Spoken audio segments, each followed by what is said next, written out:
What's up guys, welcome back to the Sound Design channel. My name is Lar and today we're going to be looking at this huge LFO noise lead thing, which is really great for transitions. Let's have a little listen to it on its own.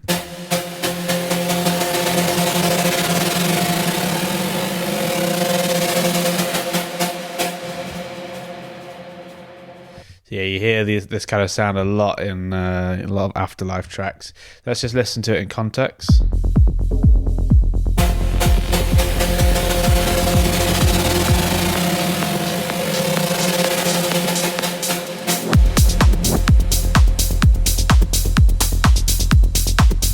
So yeah, it's really good for that kind of building tension just before the drop. It can also be used in many other different ways, so if you play around with the notes.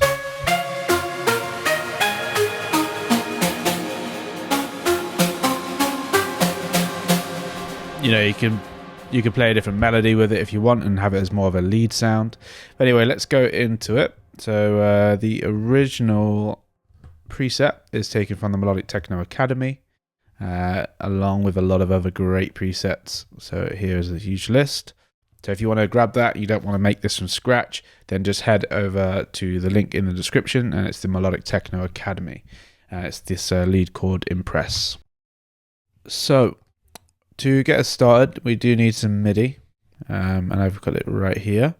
So all I'm doing in this case for this sound is just playing the root note, which is the F. But as I said before, you can just play melodies if you like and use it in different ways. But in this case, we just want a sustained note. And then I attached an ARP to this, and that was what's giving it kind of this rolling effect. So we can actually do that now. I'm just going to do it before we do the sound design, as it will be an important part of the sound. So for the ARP, I put it onto this random once. And then I put the rate onto 3, so that will allow it to kind of flicker. If we just listen to this one.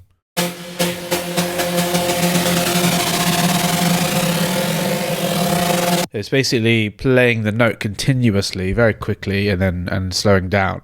And all you need to do for that is just automate this rate here. So I started, I think I'd started slow and then went quick, something like that. And then went back up here.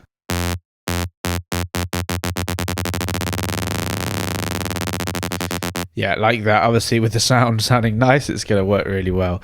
So we'll leave that on as it is there, and then we can go into the sound design and start getting this sounding really nice. So the first waveform that we're going to use is this mellow but unstable. And we're going to move it over to this position around here. We can put it here, and we can actually add a little bit of a movement to this. We're going to use this LFO and have it both ways.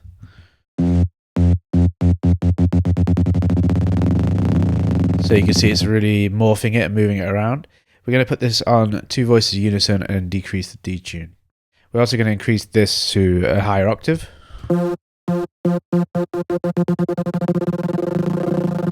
And also put the bend on here. That's also another one that we can put the LFO on. So we can just put this here. I'm making it go both ways by clicking or holding Shift Option and then clicking, and that's going to make it so it goes both directions. We'll just decrease this.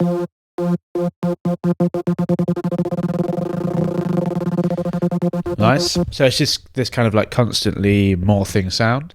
And then for here, we want the basic CJW.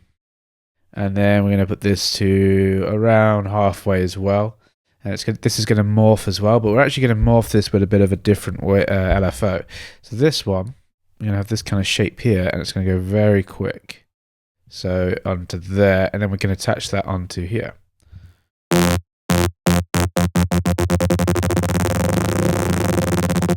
This one we can drop down.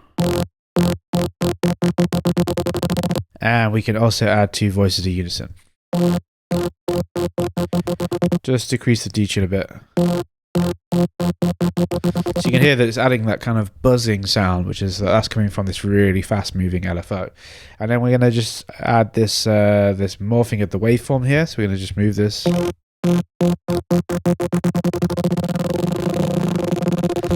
to attach that same LFO onto here.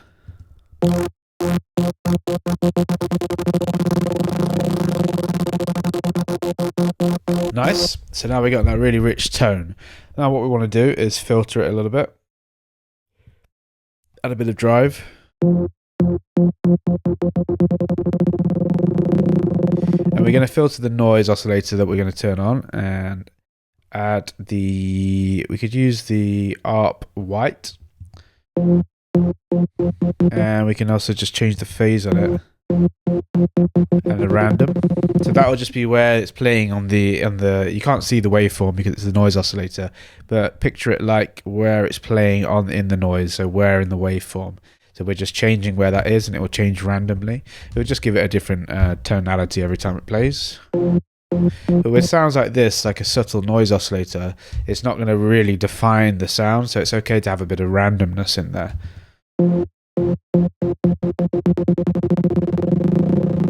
Okay, it's sounding good. We are going to need to open the sound up though. Okay, so what we want to do for the envelope 1 is we want a really short sound. And then we want quite a bit of release. A little bit of sustain. And then a bit less attack.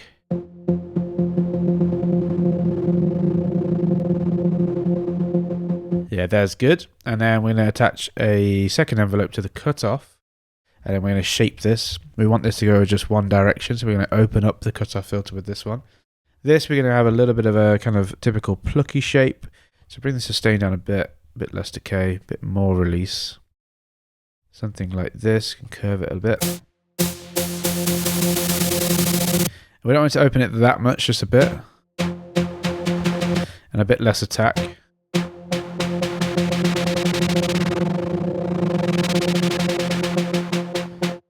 Yeah, nice. Okay, so the next things that we can be adding are the velocity. We can add this to quite a few things. So we can add this to the cutoff filter. Make this just go one direction.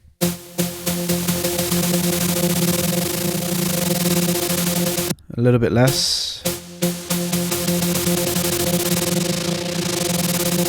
Can add it to the noise as well, the noise volume. A little bit less.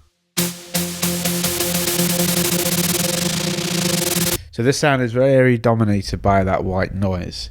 We can also add it to the panning on here. So decrease this a bit, and also the panning on the noise.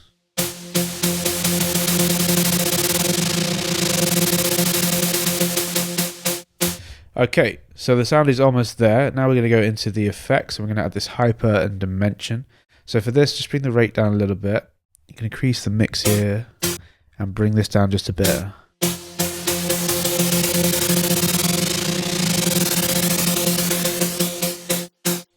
Yeah, bring this down a little bit.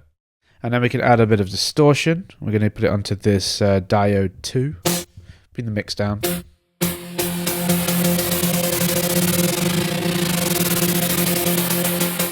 Next we need some reverb. Put it onto the plate. A little bit of pre-delay. You can actually leave most of these settings as they are, but we'll just filter it a little bit.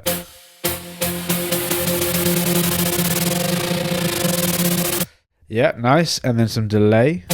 Put it on the ping pong.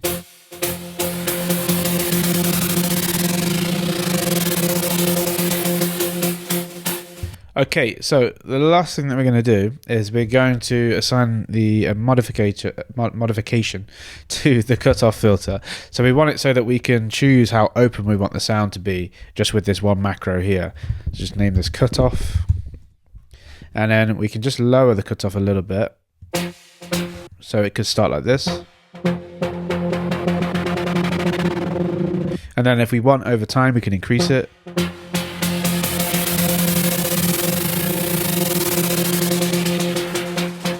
This is just like another further modulation that you can add to the sound, basically. So that's what we can do. I'm just going to click on this. Then it'll come up as an option down here, this macro one.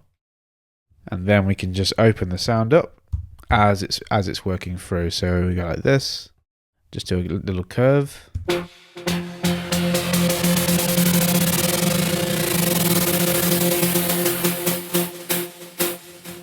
All right, right, so let's hear it in context.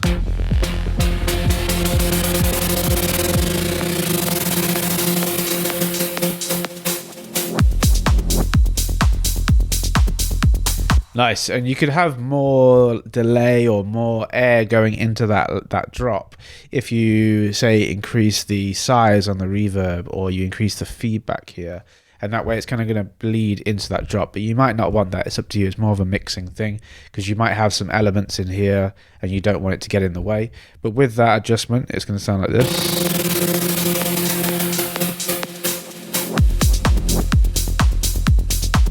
You hear it kind of ringing out through that drop, which is quite cool.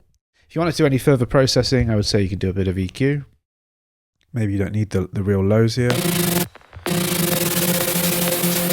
And maybe you want to get a little bit of compression on there. You could tame those highs a little bit. So put the attack a bit quicker.